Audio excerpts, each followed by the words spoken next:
Tēnā koutou katoa, everyone, and welcome back to Mucky Hope Productions. I'm your host, Mucky Hope, and I'm so honored. I'm so thrilled because even though I love Sasquatches, I love dinosaurs, I love like leopards, leopard seals, I never really get to speak to llamas in my life, you know, and I'm so honored and so privileged that today is the day I get to speak to two very handsome llamas. Everyone, please welcome the amazing Caleb and Alex from Speaking Lama. How are you boys doing? Doing great. Mucky, it sounds like you need more llamas in your life. I really do. More often, right? Like where they are great to speak to, maybe hard to understand, but you know, they're lovable creatures. Yeah, well, because when I was in Australia recently, they have a zoo, but they don't have llamas. They have like alpacas, and I was like, wait, is there a difference between alpacas and llamas? I feel like they're pretty much the same. That's a great question. There are. I can't tell you what the differences are, except their names are different. So that is a significant difference. And one is used in a very iconic Survivor quote, and for an amazing, podcasting channel, right? For Thank sure. Thank you. Yes. Yeah. So who gives a crap about alpacas, right? We're only here about llamas. How have you guys been?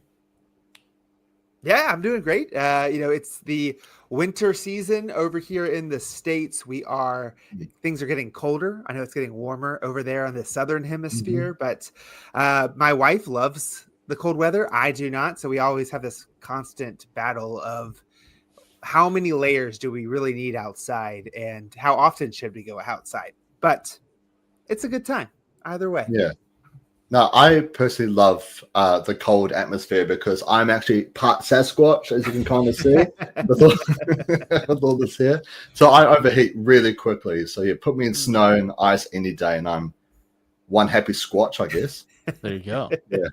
Yeah. No, but we're here to talk about Australian Survivor, Brains versus Brawn. You know, it's a very interesting season. It was one of the few Survivor seasons that came out during the time of the pandemic. It was a full season as well. It didn't drop, half the days like bloody American Survivor. It stayed as full thing. Went back to the outback. What's your guys' sort of thoughts and feelings on Survivor returning to the Australian outback? Yeah, I mean, for me, it just felt iconic, right? I remember where I was when the trailer dropped, right? It's COVID.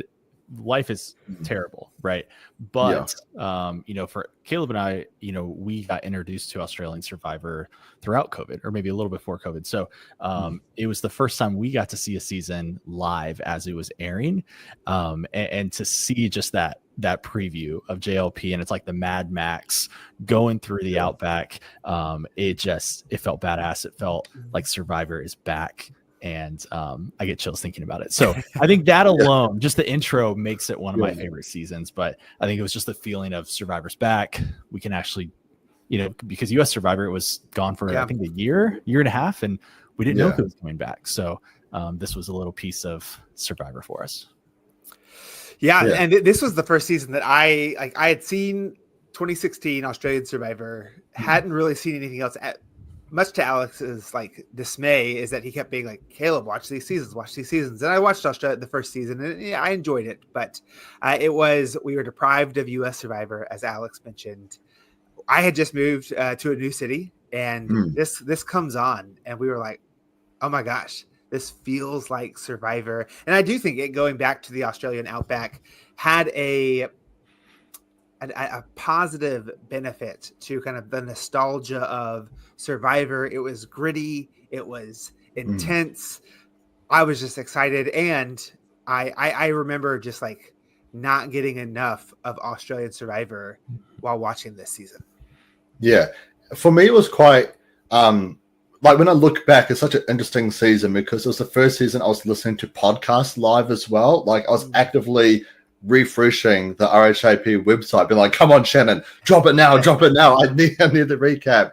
And that's also where I discovered Chris from the Nullified Take as well, and obviously that's where I started podcasting. So if it wasn't for Brains versus Brawn, maybe we wouldn't be here having this conversation together. Who would have thought? We probably wouldn't be. And so we can thank Hayley and George and Simon, for all. Yeah. So only 3 characters this season, everyone else is just studs. According to the edit, that's true. Who's Kara? Who's Way? Exactly. No, but I guess sort of like just overall, I guess main negative. I'll just quickly get out of the way this season. I feel like this is Australian Survivor, like to the extreme. This is the extremist like season of Australian Survivor in regards to like the edit. Because like George, he got more confessionals than David in All Stars, right? Like, how is that bloody possible? You know, and obviously Hayley gets a lot of screen time.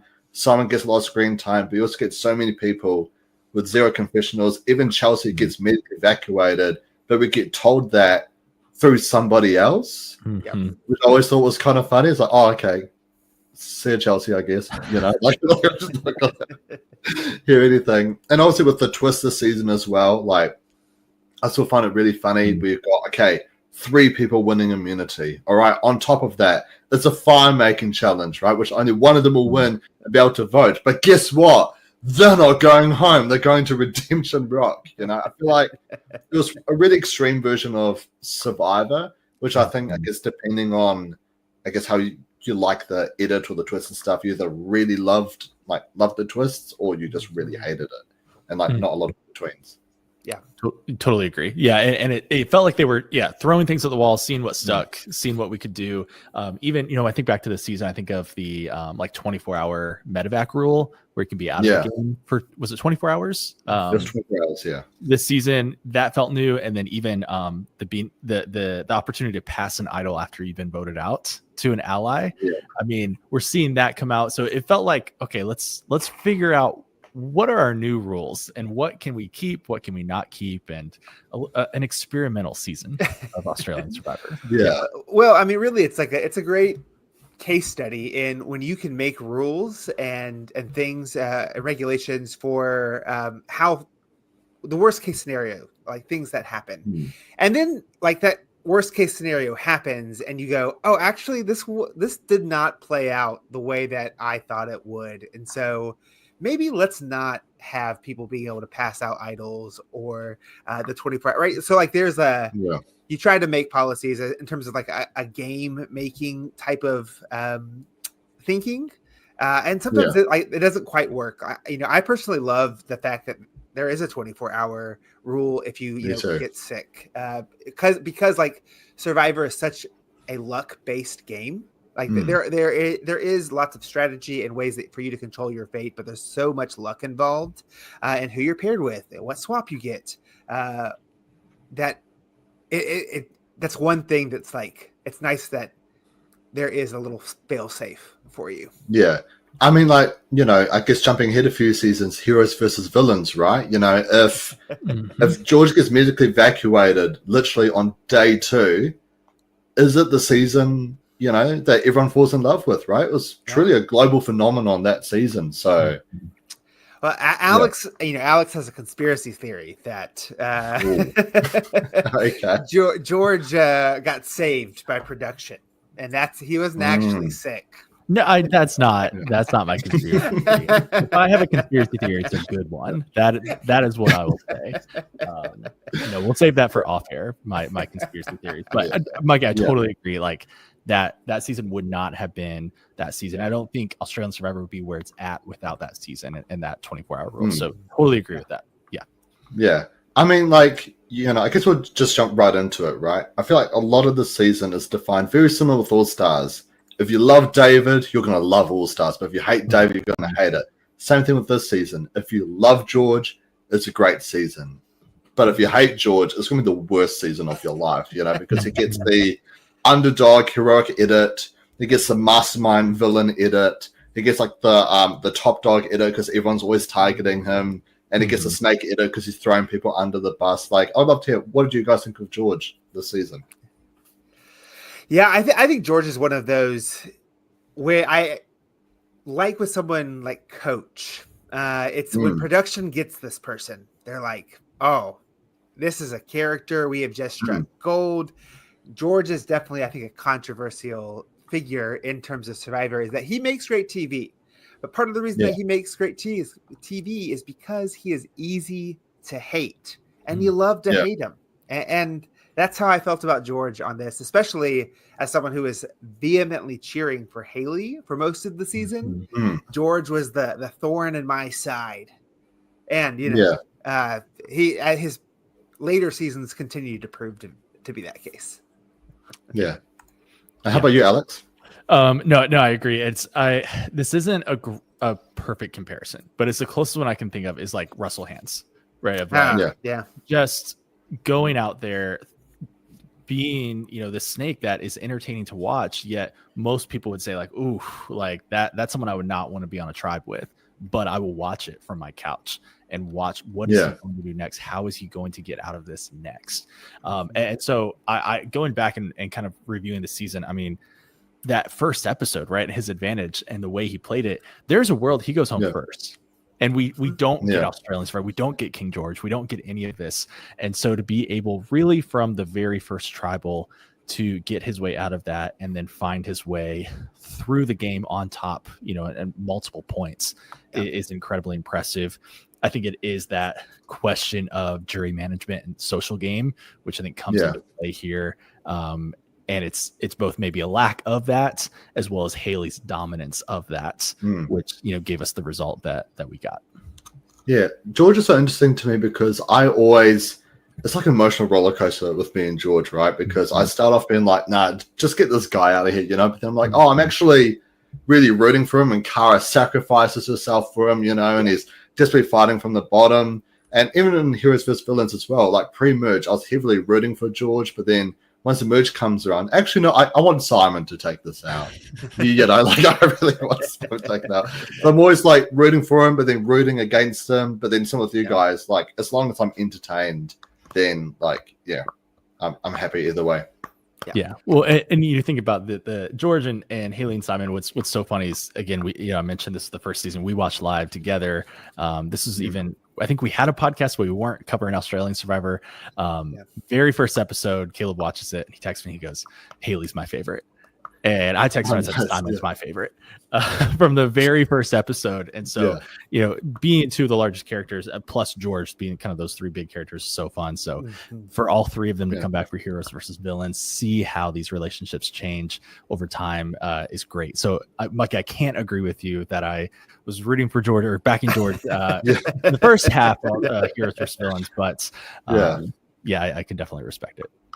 Yeah. I mean, I guess let's just jump straight into it, right? George, he finds his advantage, which I'm pretty sure Simon found the exact same advantage as well. It's so weird how the stories always intertwine with each other, which obviously plays out a lot in the next season they're on. But it's where you can take half the tribe away from tribal council. Now, I'm pretty sure it came out you could only use it for the first tribals, not like you can use it like other tribals. Otherwise, if there's like, 7 people can be like, all right, we're just going to take 4 and go. But did you guys like how George tried to handle this advantage? I no is the short answer, right? Like I think he actually, from my memory of watching it, is, I mean, I think the way, like, George is such a showman that he sometimes gets in his own way, and I think it's because of how he takes everyone out, makes a big show of it, tries to be kind of the make it this big moment that I think it's like that sets the stage for George's like legacy in the game of being someone that people don't necessarily like, right? In the whole Brain pre-merge prior to the swap, like he couldn't shake that afterwards, and he has to go to the Brawn tribe who didn't see that. And then they're like, why is everyone so upset at George? Like, we don't understand it. And then, like, as the season progresses, I was like, oh, this is why people don't like George. And so I don't like how he handled it in terms of the social aspect of it.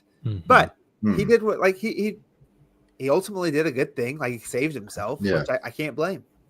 Yeah. I feel like he was on the right track, right? He saves Way, like Kara, like Georgia, Rachel and stuff. Like, from the outset, you'd look as like, I guess, like the weakest of the tribe. But it's when he takes him back to camp and it's like, I saved you because you're weak, Caleb. Alex, you're old. You've got a butt. And it's like calling out all their weaknesses. Like, gosh, you're an asshole, bro.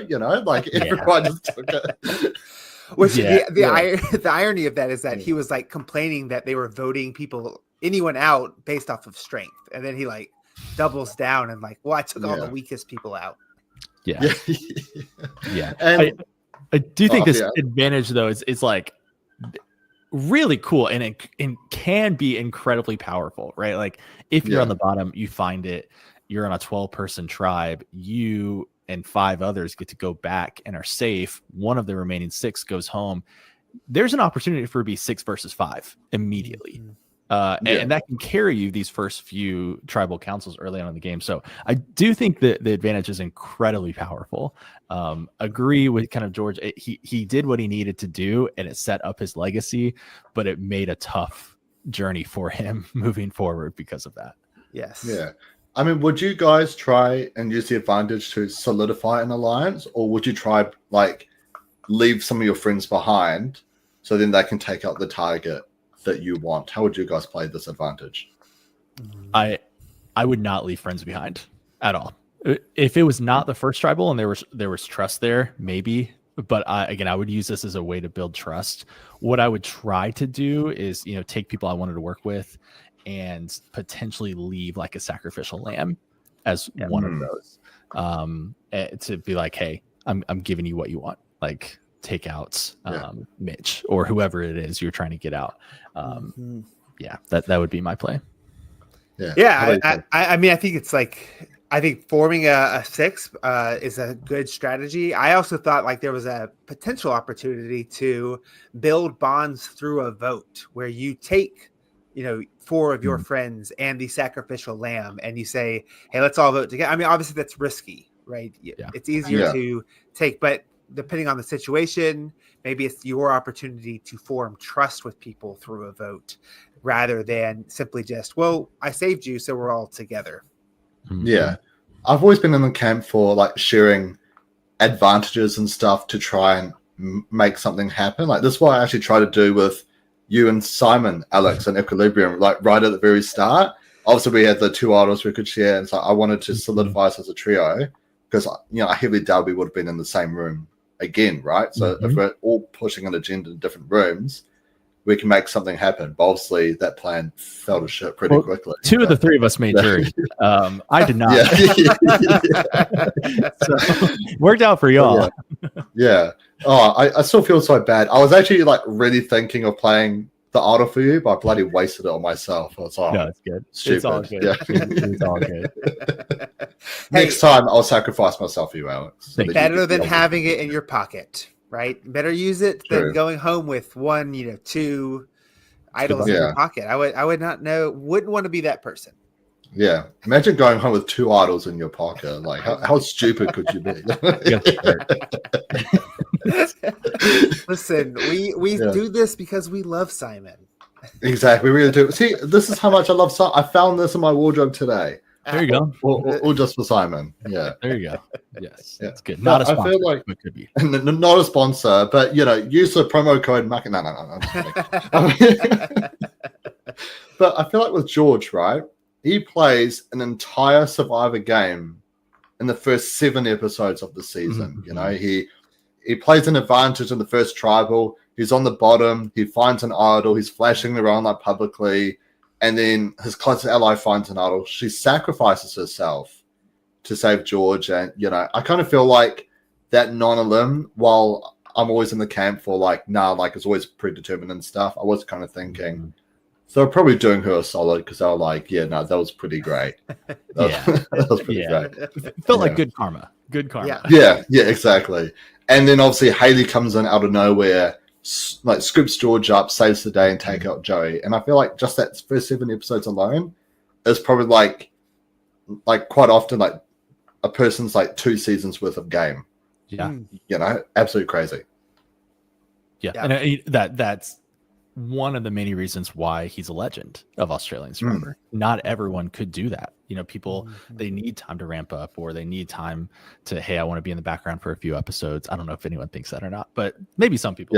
But that's not him. And I think that's awesome. And I think that's why we see so many players since this season cite him as someone they want to become or want to emulate. Yeah.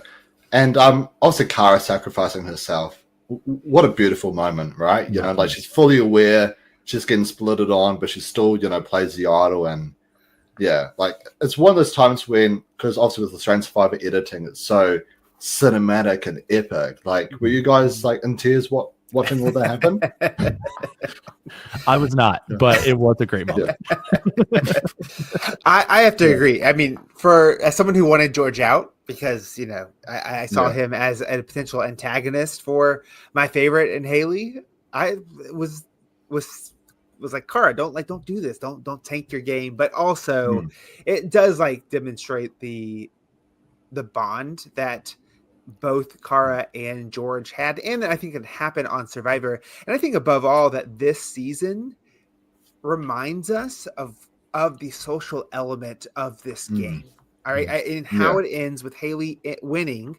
Like on like paper, George plays a much better holistic game in terms of game moves, but Hayley built better social relationships.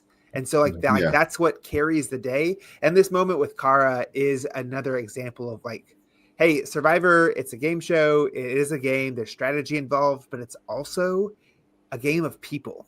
And if you can't have those social relationships, you can't win. Yeah. And something who I do just want to really quickly talk about, which I feel like everyone's kind of forgotten, it's Joey. I love Joey this season, I think him pulling way over as well. George obviously saved her, but she's getting quite frustrated with him. I think him pulling her away from George and getting her to like vote for him to split on him with Kara and stuff, I think is a very underrated move.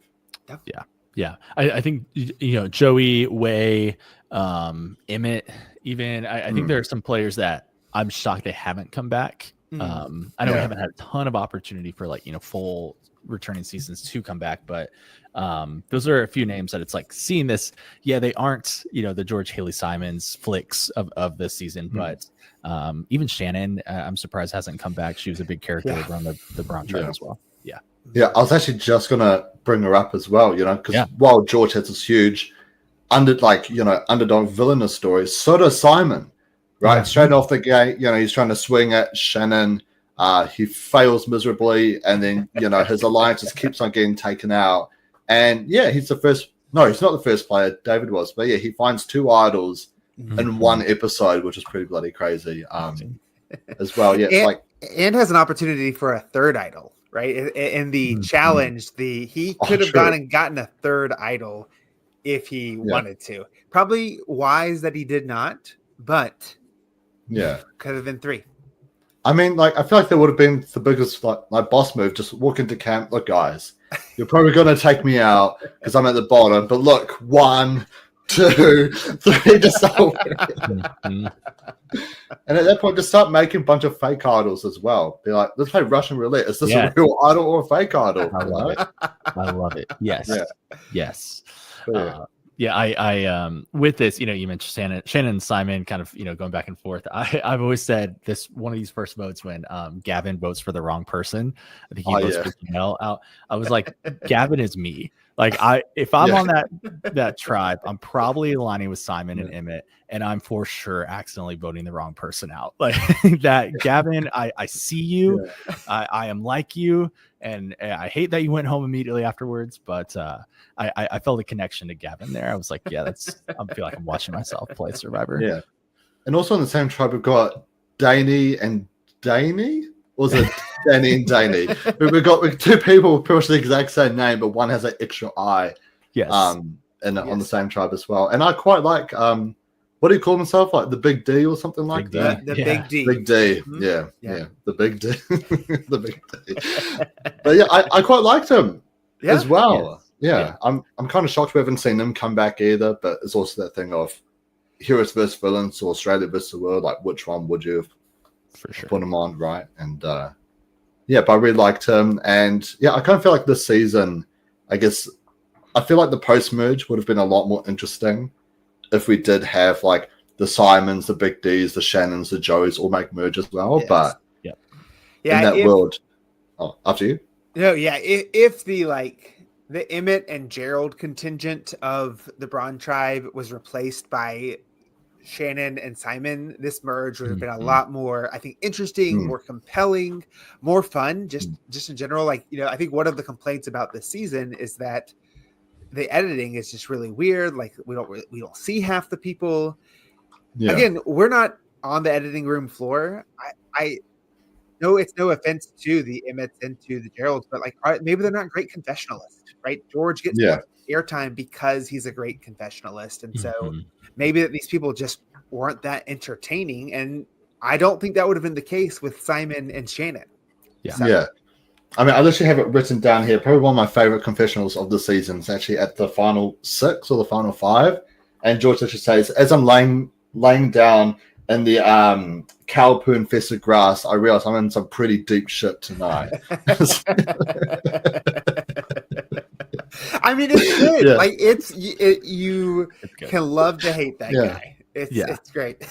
Well, like to be on an island in an intense game for 45 days at that point, and to think of something that clever, I can't even think of that right now. You know, that's good. Yeah, good. Yeah. I feel like half of my confessionals, if I'll see if I play, is me trying to land jokes, but it's just shit all the way through. It's just. Can I get a redo? Can I get a retake? Yeah, it'll be like Simon's quote. You know, it's either you die a hero or you live. Wait, no. See that you die villain, you become just be that. So good. So good. Another huge moment in the pre-merge is that on the very first swapped vote, they're going to be splitting the votes between Rachel and Laura, but Laura finds an idol and she plays it on Rachel, which I feel like was a random play. It's like you can be split it on, but yeah, sure. And somehow it works because, as Kara said, she cooked it and she voted for the wrong person. And that's how the big D gets taken out. Yep. Yep. It's I from that moment, I believe she genuinely cooked it, right? But I constantly like that strategy should be used more often. It's the Natalie Anderson strategy of wait, no, I didn't think I was supposed to vote for that person. It was what's going on, and that should be used more often. And I just want more people to use that quote. From Kara. Well, it is a dangerous move, even if it were intentional, because I think we see in this season as well is that now Kara becomes unreliable. You can't trust her to make a move. We have the whole George finds that secret idol in the merge section that he uses it to save Kara, but doesn't loop in Kara that's happening. And so it maybe in part because he doesn't want anything to get revealed or said that would shake up what Kara might do or wouldn't do. And so she kind of becomes unreliable. And so I agree with you, Alex. I'd love to see more people make that kind of strategy, but it is risky. Maybe only in a situation where there is less than 10 people left. But even then, that's tough.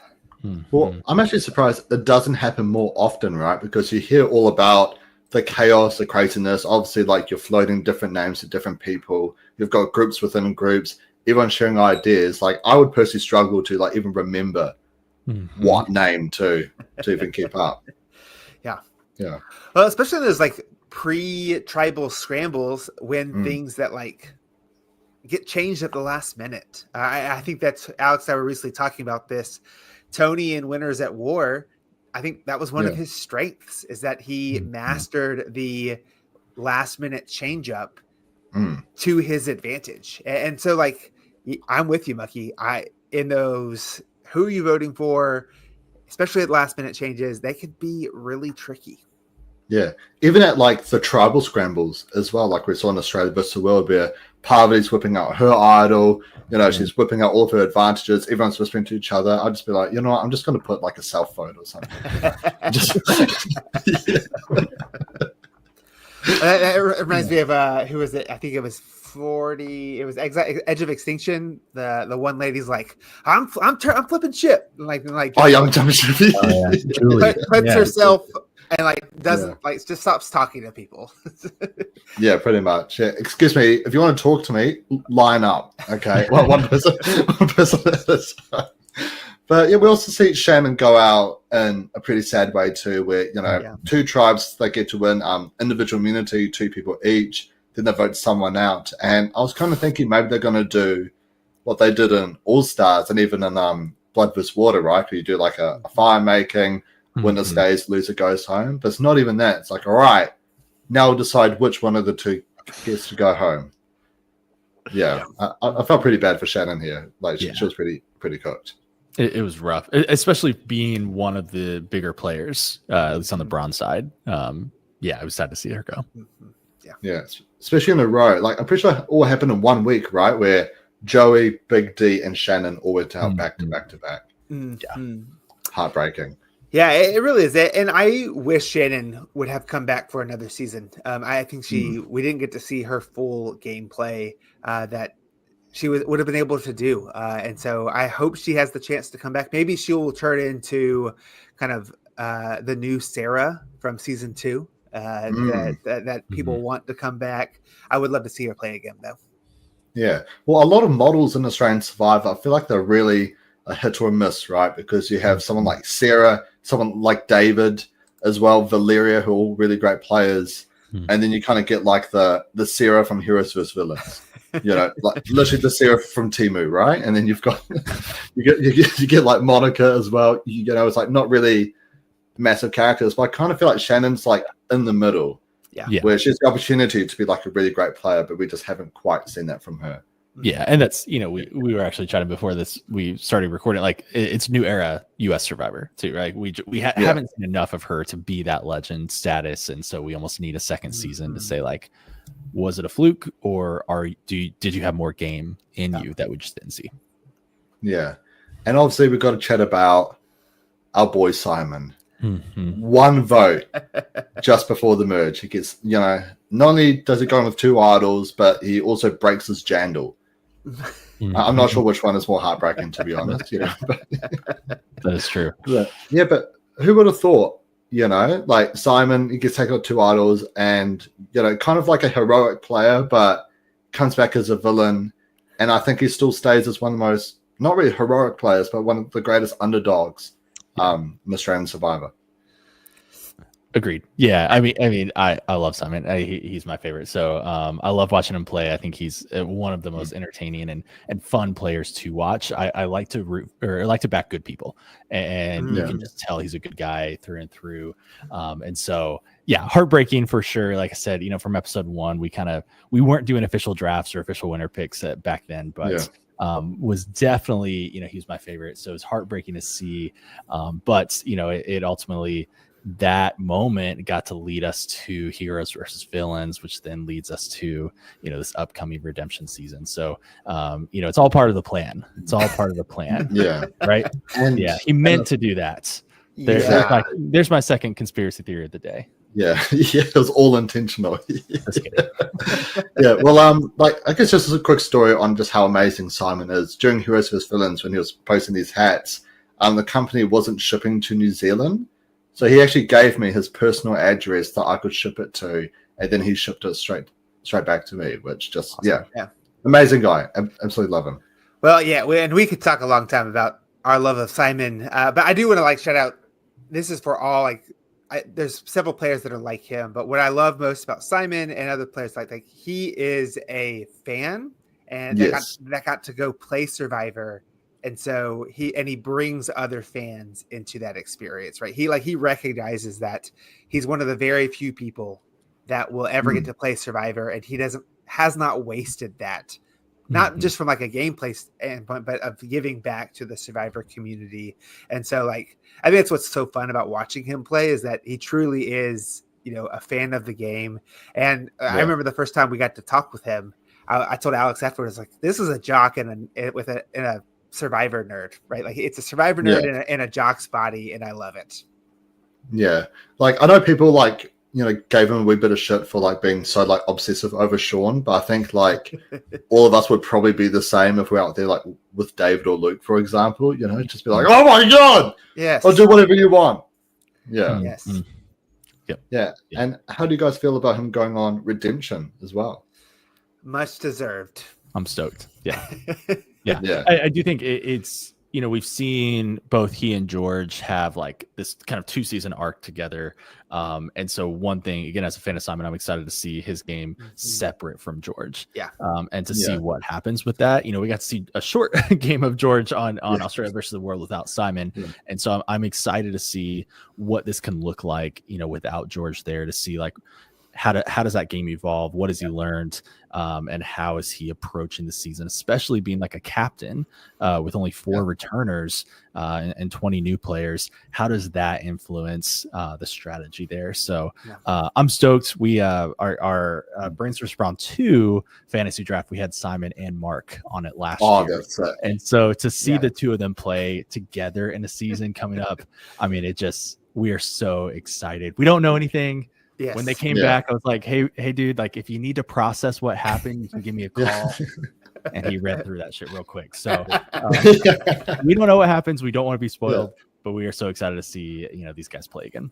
Yeah. And obviously Simon and Harry were in equilibrium together with us, right? And so and Simon did play an idol for me and saved me. So exactly. That's another reason to love him, right? There it is. He learned how to play an idol. So but I still recall that, like, when the votes like unanimous on Miles, like not a single vote was for you. I think Miles and maybe Shannon voted for me. Okay. I thought I was dead in the water. We can talk a lot about that. It was I think 3:30 in the morning, 3:00 in the morning. I was having a big life decision. I had to decide within 24 hours too, and it was a rough go for me.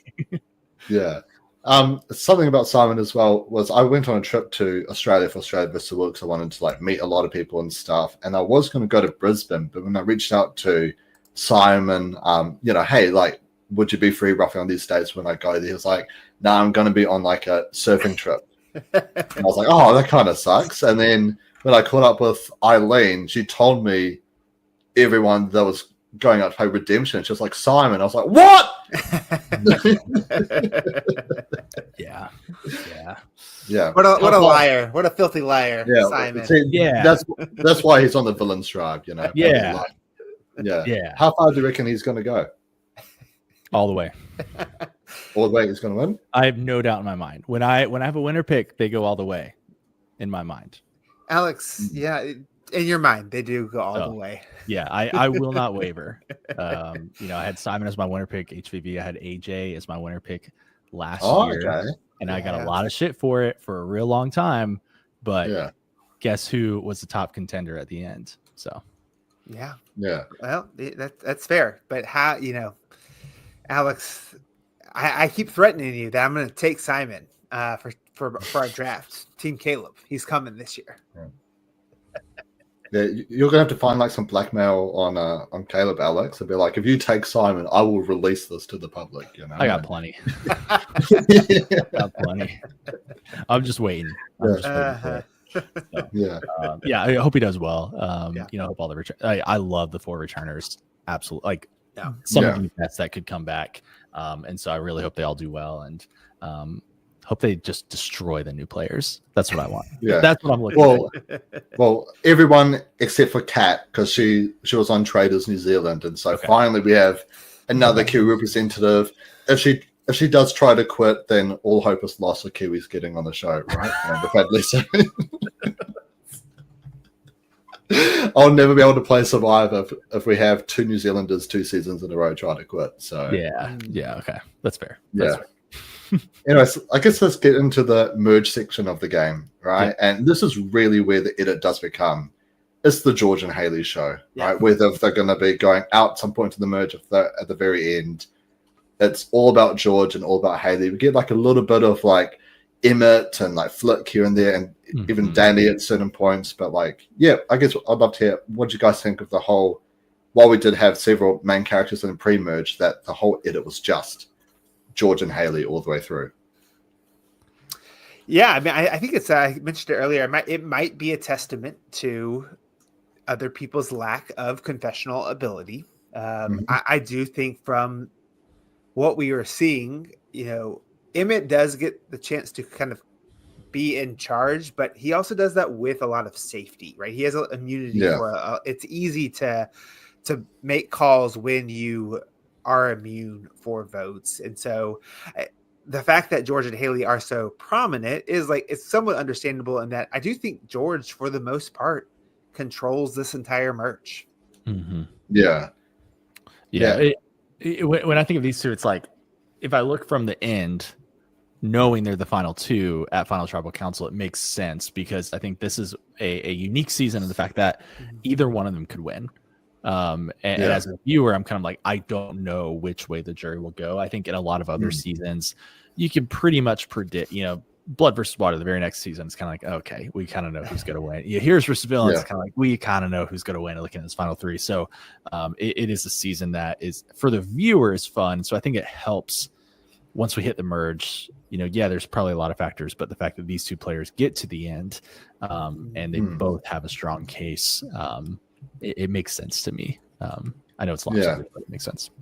Yeah, I would say that this season's like final three, very similar to like Brains vs. Brawn 2 and even like Times vs. Rebels, where it's a rare final three where literally any one of them could win. George, Hayley, Flick, Mark, Carolyn, Ferris, AJ, Miles, and Kaylin, right? All of them can win just based off their own individual games. So it really was like exciting to watch it all end because all the way through you just had no idea who was going to win.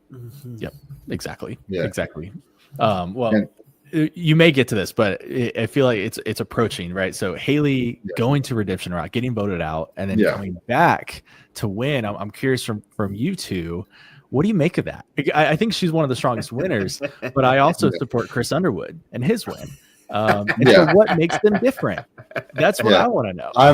I'm in the same boat as you, right? Like I feel like it's almost like entering the argument with Jeff and Jeremy, right? Oh, Parvati's win's not a real two-time win. It's like then at what point does become a real win or a real season of Survivor, right? Because with Chris Underwood, with the 6 days he played at the very end, or probably even less, he did every single thing right. Right, in order to get that win, right? Also getting an idol played on him, he plays an idol himself, he gives up individual immunity to take out the biggest threat. And what Victoria, Lauren, Rick Devens, the three biggest players left in that final group, right? It's like I'm still torn. It's like, he only played only a couple of days, but he did everything he actually needed to. It's not like he was like a goat to the end. He did everything he actually needed to in order to win. I'm going to stop this conversation. Hang on, real quick. I'm not saying they're the same. Right. Like being voted out third versus being voted out coming back a couple days later, not the same at all. But I do think it is an interesting discussion of Hayley's win. I support it, but I know a lot of people don't. And so I was just curious what y'all thought of that idea of being voted out and coming back in to win the game. I think it's all fair in the mechanics of that season, and Redemption Rock is part of the season. So she's still in the game despite being voted out. Yeah. Well, Caleb, you're about to blow up, so I'll let you. Alex knows what he's doing. Mucky, I'll make it easy for you. The difference is that Hayley doesn't spend 30 days. I guess it wasn't 30. It was 25 days with the jury, and the jury lines up for him. These are the things that you have to do to win, right? So he was given the blueprint to win. Weren't his ideas. It was collaborated with the jury. Hayley has one day with the person who ends up on the jury, but not the entire jury. So that's the difference in these two wins. I also think from a mechanical point of view, the final 5 of the season were all affected by their games were affected by some kind of twist or advantage, right? People complain about things being unfair in Survivor. Survivor's not a fair game. It's just it's just not, and you have to work around that. And so to Alex's question of how do I perceive her win, I love her arc of fail. She really does her best to try and flip the script and fails because George outplayed her socially with the Brawn tribe. And she got lucky in the fact that it was a non-elimination round. That's essentially what it was. And the same way that Kara gets lucky that it's a non-elimination round, and now George has Kara in his pocket for the rest of the game, right? So we could play the what ifs, and so do you want to knock her for the win because of that? Sure, maybe it's not as strong as some other wins, but like I said, the final 5 were all saved by some kind of advantage. Yeah. I do think as well, non-elims have been a huge part of Australian Survivor right since the very start, right? Like something I've even argued, I think non-elims actually help Australian Survivor. Like Nick, prime example, right? Like he probably doesn't even come back for All Stars if he's got episode 5. Like AK versus Tara, Benji versus Tegan, right? Even Sean getting sent to the Champions Tribe and Champions versus Contenders too. You get what I mean? That whole late, I guess, swap section of like Sean versus David and Luke, it's like TV gold, right? With like the fake idol, the real idols and stuff. And I feel like non-elims really do help Australian Survivor to produce better characters and better TV. And yeah, I think Hayley here, like, I don't knock down her win. I think she's probably like top 3 winner of Australian Survivor. But I do also understand why, especially because I feel like we get a lot of newer viewers, people who are like discovering Australian Survivor for the first time and saying, oh my gosh, what song like gets voted on and wins? That's not right. But then, oh wait, this happens like every single Australian Survivor season, right?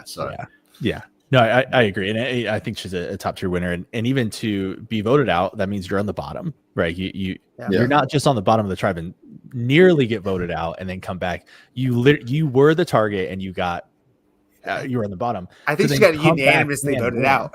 To then come back and still win is impressive, and a lot of these non-eliminations, the people that get voted out and come back, they're typically gone the very next episode anyway. And so to not be a casualty the very next episode and really to make it to the end and convince all those people who voted her out to give her the win, I think it's very impressive. So I feel like that's a conversation around this season. It feels like we're on the same page, but I think it makes this season interesting to think about as we think about Hayley as a winner. However, I do think that she was kind of screwed over by the Redemption Rock twist. Well, not exactly about that, but everything leading up to it. I don't think she probably gets unanimously voted out if she doesn't have to throw George under the bus, because, you know, right before Redemption Rock, 3 people win immunity, which is Emmett, Danny, and Andrew. And then it's like, okay, only these 3 can vote. It's like, wow, okay, 2 Brawn people, you know, who are wanting to take her out. One of them, you know, is very anti-Hayley, you know, because she split it on Danny during the Simon vote off. She's really like scraping to ensure that she doesn't get 2 votes out of 12 at this point to, you know, to be taken out. And then also on top of that, right, like the fire making twist, which I'm never normally one to be like, oh, I see production trying to mess with it, but of course it's a fire making challenge when the one brain is a survival expert, you know, and knows how to make fire. It was a bit, a little bit on the nose, but, you know, even then he still can't even make the fire. The one person that wins it is the one is very anti-Hayley. So, I feel like, I guess, leading up to her getting voted, I feel like that twist really did stuff up for a game, which I'd love to hear from you guys. What do you think about that twist as a whole? I think that's a great point, Mucky. That's a complaint about like the Redemption Rock twist.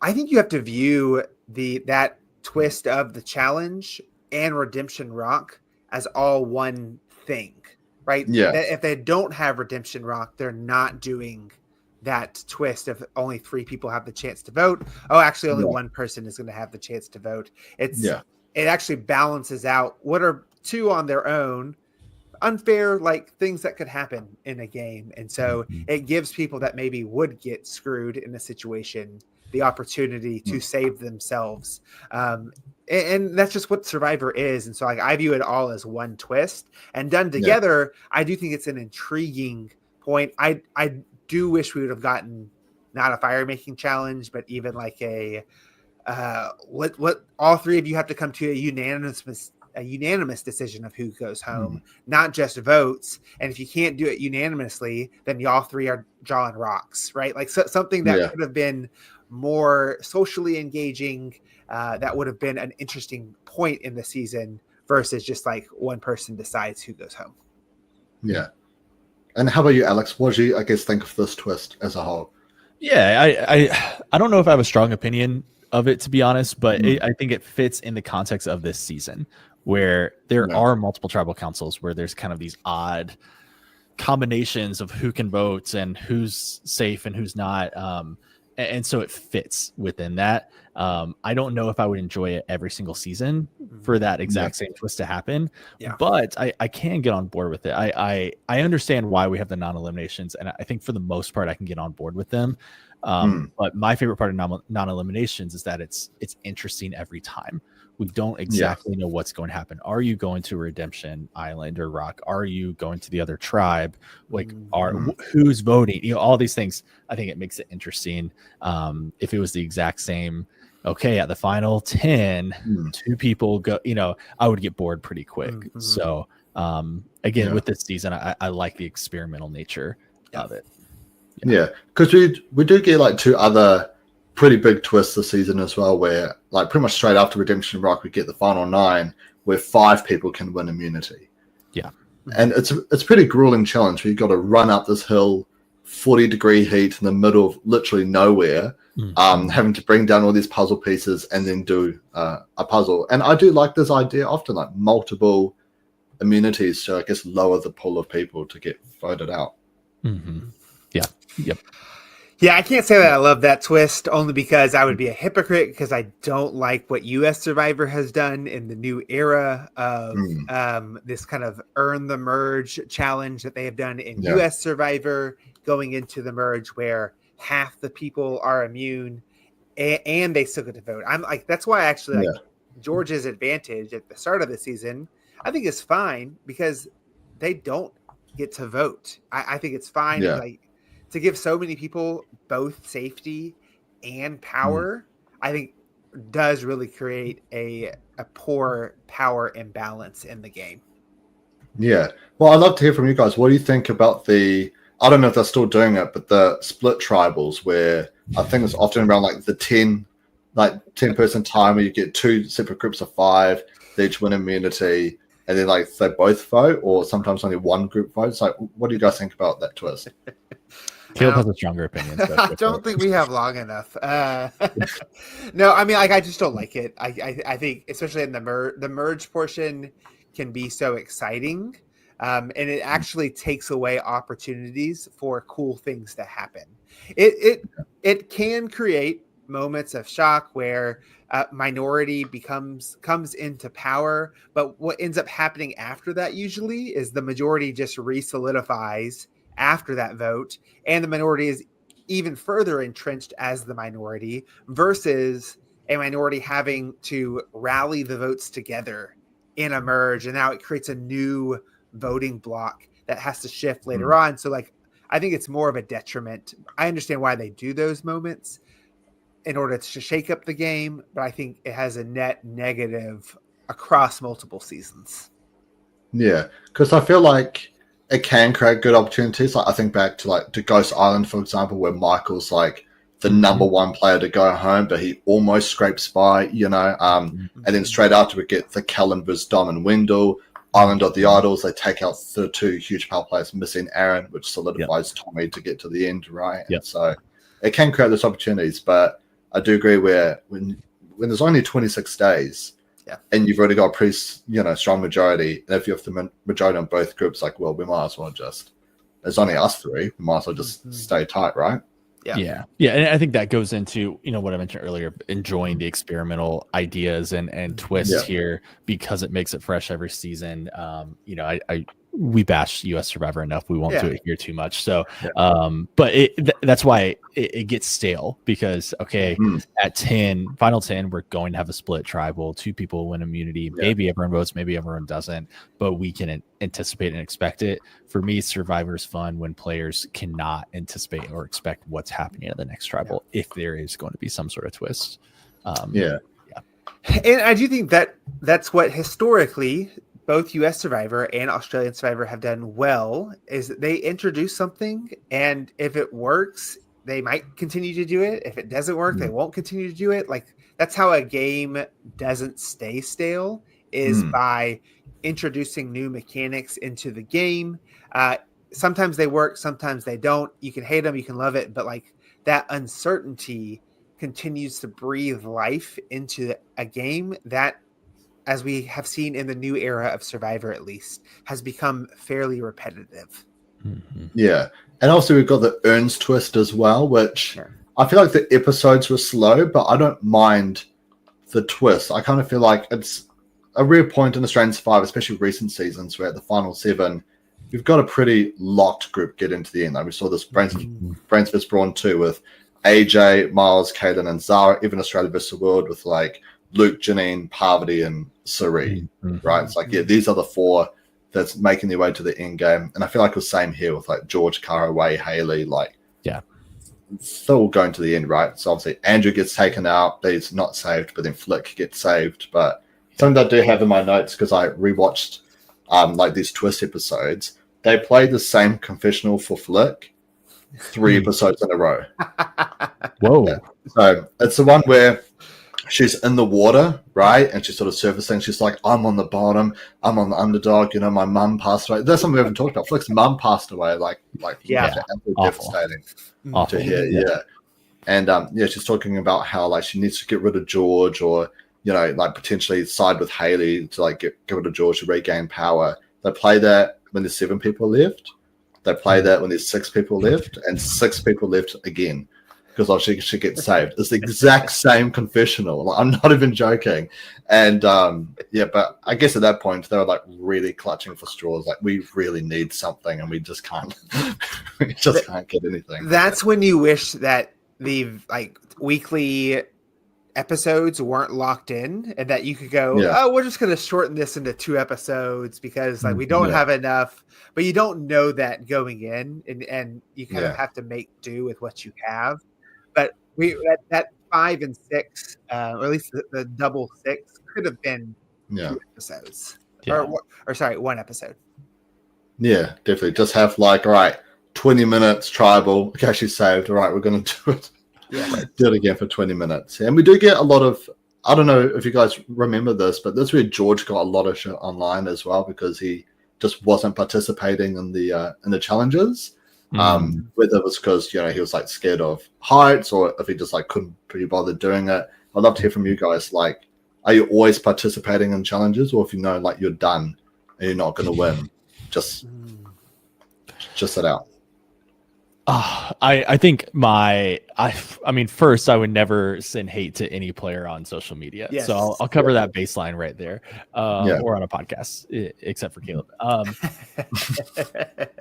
I personally am like, I would want to play every challenge. Like, and I think everyone should want to play every challenge, because it's like you were out there, you're selected from thousands of people who wanted to be out there, play the challenge. I can understand at times if there's strategy in that, or if it's, you know, Jeff Probst holding a bag of rice and you need to sit out, whatever. Like, I can get on board with that sometimes. But if it's just like, I know I won't win, so I'm going to sit out. I can understand the logic there. Save your energy for another challenge. I personally, that hurts my heart and my soul as someone who wants to be a competitor and wants to prove to myself that I can do things I can't think I can do. I think that's it's disappointing, but at the same time, it's like George has a character this season, and like that it fits in line to that character, and if it creates a target or a shield or, you know, smoke and mirrors for something else that's going to happen, which I think sometimes it does, then I mean, go on, do it. So I agree with Alex. You know, I think it famously, Richard Hatch steps out of the very first final immunity challenge because he knows that he's better served by not winning. And so like, if there's a strategic advantage, then sure. Like, I think it makes sense. I think like what ultimately is detrimental to George's game here is that I will acknowledge that maybe he articulated this in a final tribal council speech that we didn't necessarily see. But if he didn't twist it into, well, I didn't think I was going to win, so I spent my time building my social game with people by sitting on the bench, right? Or I use that. I always wanted to be a target for my alliance, so I wanted to ensure that I didn't win, so that I could be that target, right? So there's ways that he could have potentially have flipped the script, but unfortunately for him, the narrative just became, well, I'm not going to win, so why even bother? Which hurts him in the end. Yeah. Can I say, Alex, you're way too nice, saying that you're not going to send hate to anyone. Because my whole thing is I will talk so much shit about everyone, right? And Caroline's a great example where I talk so much shit about her game. And she's probably one of the players I'm most closest to. I love it. Yeah. Well, I think so. There's a difference there. That and sending, death threats and hate messages to players. Yeah, definitely. Totally different. Mucky, I don't foresee you doing that. I hope you aren't. Yeah. Well, I just wait till one of you guys gets on, and I'll be like, I hope you die. You failed in that challenge. That would be valid. Absolutely. I will be sending that either to myself or to Caleb too. So can promise. Can you imagine that? Just like messaging yourself on like Messenger saying you suck. I hope you okay. Didn't was that Lisa who did that on before Australia versus the world? She's I think it was like a Reddit thread or something like that of just how much Lisa sucks and how shit she is. And I think she was multiple accounts talking about it. I love it. Yeah. And we lose a lot of great characters along the way, like Emmett. We kind of talked about him at the start, but I guess he was kind of like the challenge base before Kalen came along because he was immune 5 times in a row, I think. Mm-hmm. Yeah, I think so. Yeah, and what was it? Did Hayley beat him out when they took him out? Yeah, it was Hayley. Yeah, pretty much Hayley won almost every challenge from that point onwards. Danny as well. I'm kind of shocked we haven't seen her come back. I feel like she is someone who, she obviously loves to play a big game, a loud game as well. I feel like she misplayed a lot of times throughout the season, which was always pretty funny to watch. I remember, I think she tried to take out George or Hayley, and then Emmett and the rest of Brawn's like, let's take out Danny. But then George and the Brains took out Gerald. It's kind of like 3 different factions, but one faction is just one person. Yes, Danny. I really liked her game overall, but it was she was too much. Tried to do too much too often. I think her voting out Simon when she tells him that he has 2 idols before the merge isn't necessarily that was your chance to build a bond and have someone and have knowledge of where the idols were at, but instead you decide to try to take him out. And so and that kind of over and over again is that she tries to maybe make some relationships with people, and then the very next cycle is making a whole new set of people. And when you do that too often, people just don't trust you. Yeah. And obviously Wei as well, I really liked her.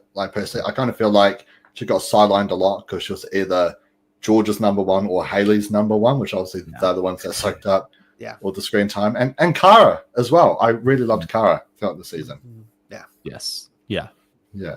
And are you guys shocked we haven't seen any of those people come back yet? No, not shocked. I think Danny felt like someone that we might see come back, but in terms of Kara, I think Kara proved that she wasn't necessarily a game player, just by the fact that she saves George with her own idol. So I'm not surprised that we don't see someone like her come back. And Wei, again, maybe if we would have had another type of a second chances season like the US had, maybe we see someone like Wei come back. Yeah, I agree. Because if the only opportunity was heroes versus villains, and you had 4 from this season already. And I think they picked the right 4 to come back from this season. So if I'm looking at that, I mean, sorry, you didn't make the cut. You weren't in the top 4 of who I wanted to see back, and who all 4 pretty much solidified themselves as legends from that returning season. So, I agree. If it was a second chances, 24 returners, something like that, then for sure Wei would be on my list. Emmett would be on my list. But I fear we're too far removed from this season at this point. If they were to do that again, or the upcoming redemption season, right? I would not put Wei over Brooke, Harry, Simon, Mark. Despite wanting to see her play again, it just, if that was a full 24 season, with 24 returners, then maybe. But and I I guess as well, if there was ever a second chance season, I feel like at least 14 people all coming from Titans vs Rebels. Yeah, right? Like just the whole season. Yeah, just a whole redo over. Redo it again. Everyone. I genuinely, I would love to see a Survivor Series do that at some point. It'd be very hard to do, but like you play a season and see what happens if you were to play it again. In fact, I believe that actually almost happened in US Survivor. I don't know if you know this, Mucky.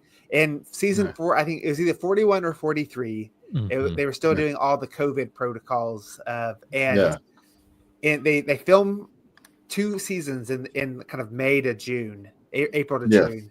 They filmed 1 season, and they almost had to send the entire next cast home because someone like tested positive for COVID. And had that happened, they were about to just tell the cast that had just played, y'all are doing it again. Re-rack. Yeah.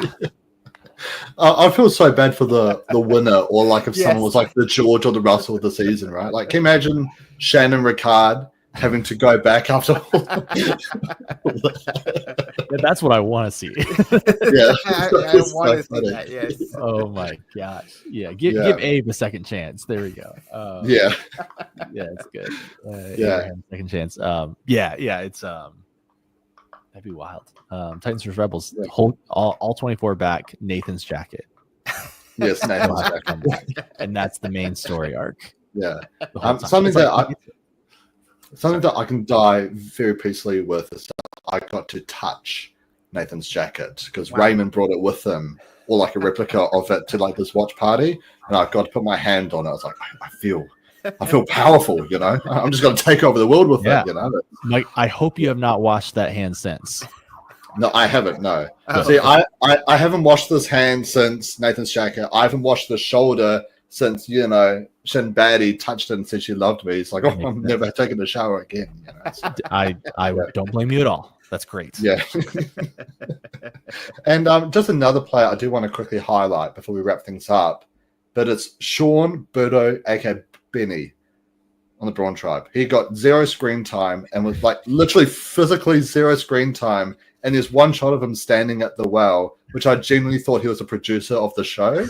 And then just a shot. And then he comes out episode 4 and he's just like blatantly telling people on the bottom, yeah, you're on the bottom, you might as well turn on Simon. He can't spell immunity. He's at tribal and he's like threatening people. If you vote for me, you're going home next. Yeah. It's a half an hour wonder. Bold strategy. Yeah. I think all those things you just mentioned are why we didn't see him the first 3 episodes. we just I'm pretty sure it wasn't. Didn't that episode open with like his intro package or something like that? It's like, who is this guy? yeah, pretty much. Yeah, and he's like some hot shot from like LA. Yeah. Yep. Yeah. So honestly, I really need a tribe of Kelly, Jess, Rogue, Benny, Diz from the first season, you know, all these great Sneaky Steve, throw him in, you know, like, and George to cap things off, right? I feel like there'll be a walk in the park for George. Oh my gosh, I may have to skip that season if that would ever happen. I don't know if I could stomach that season. That would be a great tribe, though. Yeah. And so you guys had ranked the season as number 1 in your season rankings. After talking all through, do you both firmly stand by that this is number 1? Okay, well, so we had to find a collective number 1. We did. Yeah. So this was we totally agreed on the ranking. I mean, well, we came to a compromise on the ranking. I do think this is probably number 1 for both of us, if not very close up there. Again, for me, it's the nostalgia factor of it being the first one from COVID. It's the first one we watched live. It's in the Outback. It's just badass. And like, I genuinely think my favorite Survivor challenge is that very first reward challenge, because I remember feeling so much emotion watching it. You know, it's Gerald just taking that rope with one swing, taking it out. I mean, a massive puzzle. It is just, there's such good emotions and memories with that. For me, that's why it ranks so high, in addition to giving us some of the greatest players of Australian Survivor from this original season. So I think anyone who doesn't rank in the top 3 or 5 is out of their mind. I think they have a terrible opinion if it's not a top 3 season for them. But for me, that's why. But I do think Champions versus Contenders 2 is my personal favorite season. Yeah. Well, I hate to break your heart, Alex, but I did actually rank this one pretty low. Like, not at the bottom. I think it was more like Blood vs. Water, like 2016, Champions vs. Contenders 1, Brains vs. Brawn 2, then I think Brains vs. Brawn 1. Simply just because how I look at it is mostly just how I remember the seasons. Every season has like a high and a low. Like, you know, we talk about Champions vs. Contenders 1. That's some of the biggest highs, I think, in some of the other Australian Survivor seasons we've yet to talk about, with the Matt Rogers and Benji blindside, like back to back, the rise of Benji. The whole post-merge, I feel like, is like absolutely phenomenal for Champions vs. Contenders, right? Whereas with like Brains vs. Brawn 2, like it's very steady. Like obviously we did the like post-merge rankings, or like the merge rankings on how we thought it was going to go. And like it was like steadily like good and entertaining, but it didn't really have a high and it didn't really have a low. And I kind of feel like for this season, there was a couple highs sort of at the start, but with some of the twists and some of it's just George and Hayley just sprinting loops around everyone else, it kind of felt a bit steady. So that's how I kind of rank things personally. Not that I hate the season, but I think some of the other seasons I've got like much higher highs than this one. Yeah, I mean, absolutely. I think I'm with Alex. Like, the reason that we put this one so high at number 1 is truly, it like wasn't just this is the best season of Australian Survivor. That we said this is our favorite season of Australian Survivor collectively, because it's the first season that I got to watch live. First season that Alex and I got to watch live together.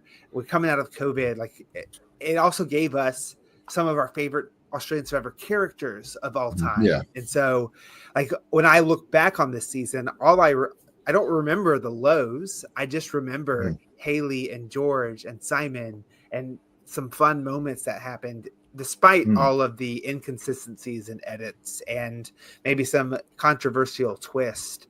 But I think like if you also look at the final 2 in terms of how it wraps up, I don't know that there are many other better final 2s in Australian Survivor in terms of the 2 players that ended there.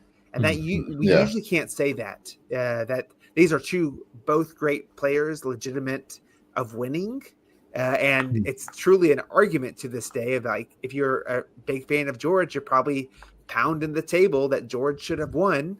And I would understand it from like a gameplay sense. And so I think like with that in mind, that's why it jumps up to the top.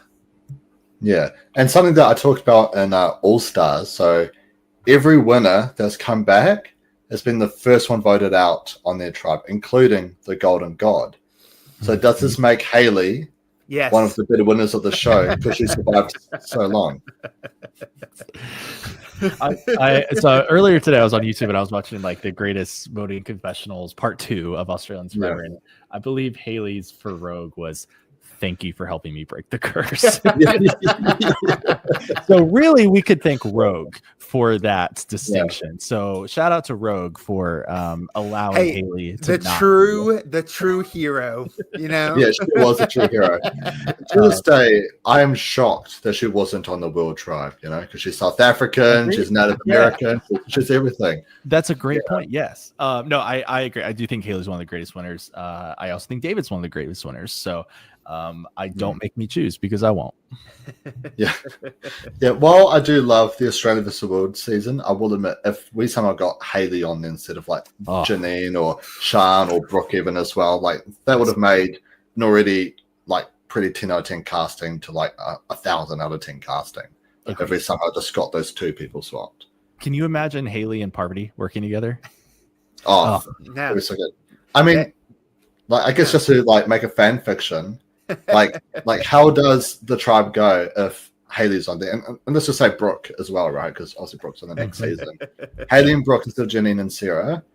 Like, does the Australia tribe still go the way it goes? Obviously with Kirby, like strong arming David, then swapping to take out George. Like, is it still like that, you reckon? I think David still goes home first. I think Kirby and Hayley feel like kindred spirits in terms of how they would play. Again, I don't know that they would have lasted based off of how Kirby kind of was slipping all over the place with people, but I do think it would have probably gone even worse for David if Hayley was there.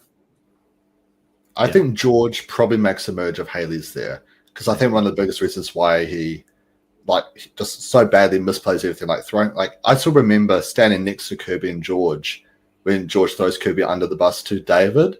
You were in the room with him. I was in the room with them. Yeah, so it was like us a lot of the times versus like Rebels players, some family and friends of Kirby and stuff. It was that was such a great episode. That was my first ever watch party for Survivor period. So what a way to go, for the very first one. But I feel like George doesn't do that or kind of like misplay socially with like Jenny and Luke.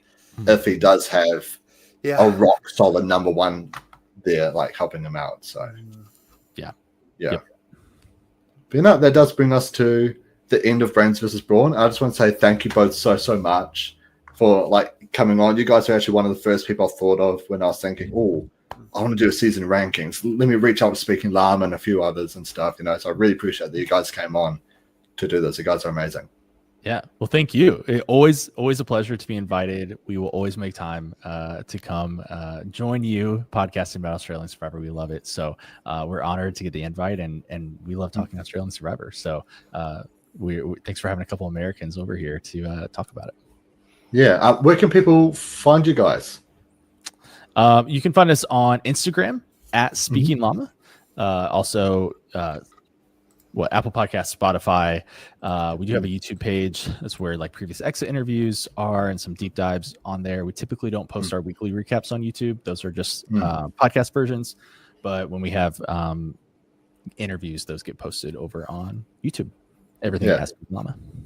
I'll make sure to link those in the description because I recently found out how to do that. I was like, oh my gosh, I feel so professional now. I know how to copy and paste links. So.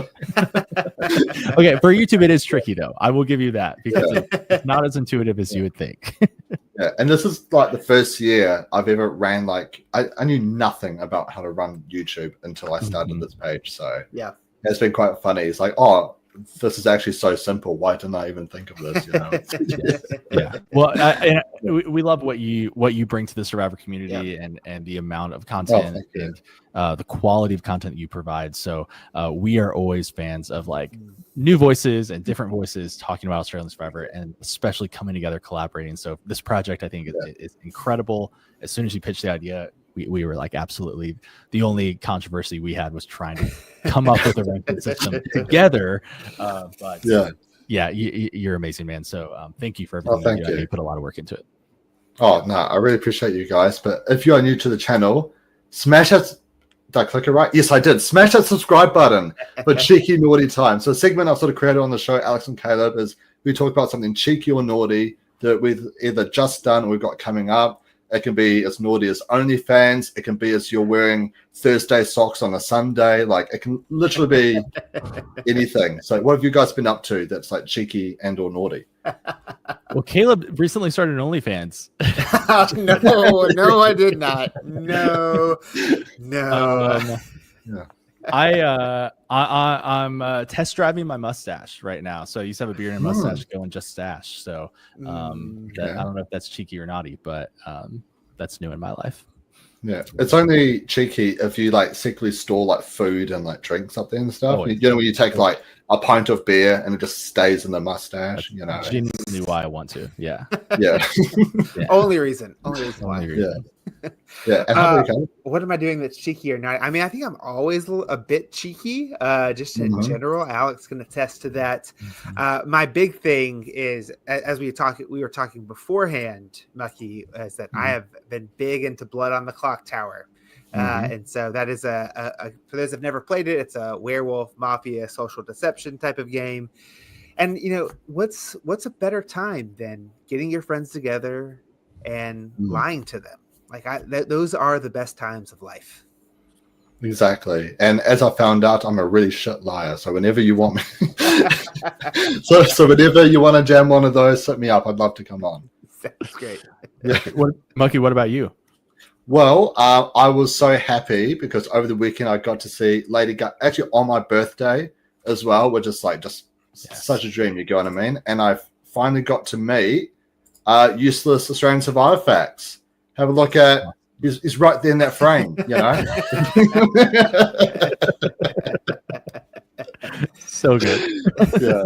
So good. I was chatting with Brendan. I was like, oh, is this rude or is this kind of funny? Because both of us have come close to meeting him, but we haven't met him yet. So yeah, that's probably the only time we're ever gonna meet him together, sadly. No, but honestly, I've got nothing really cheeky or naughty coming up. I've kind of done 2 holidays now, so the bank account is empty. So I gotta, have my head between my ass and just go to town, Mm-hmm. Yeah, I get it. Yeah, but yeah, thank you guys so much for coming on and for tuning in to watch.